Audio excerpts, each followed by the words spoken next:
కరీంనగర్ పట్టణంలోని దేవులపూరి కాలనీలో పద్మశాలి కుల బంధువులు శ్రీ భక్త మార్కండేయ స్వామి జయంతిని పురస్కరించుకొని భక్తి శ్రద్ధలతో పూజలు నిర్వహించారు. అనంతరం సాయంత్రం వేళలో స్వామివారి పల్లకి సేవ శోభయాత్ర నిర్వహించారు.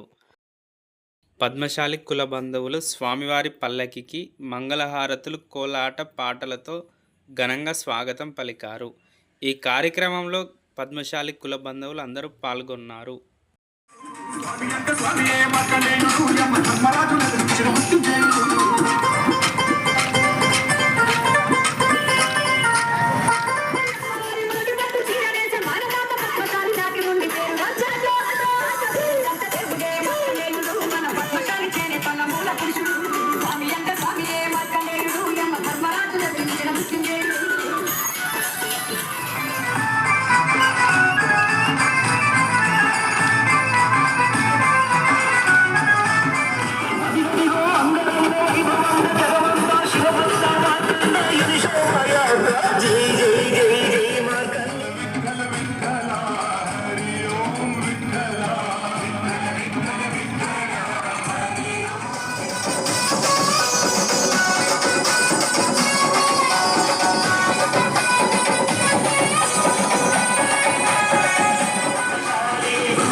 For more videos, subscribe to Sumant Mamdale YouTube channel.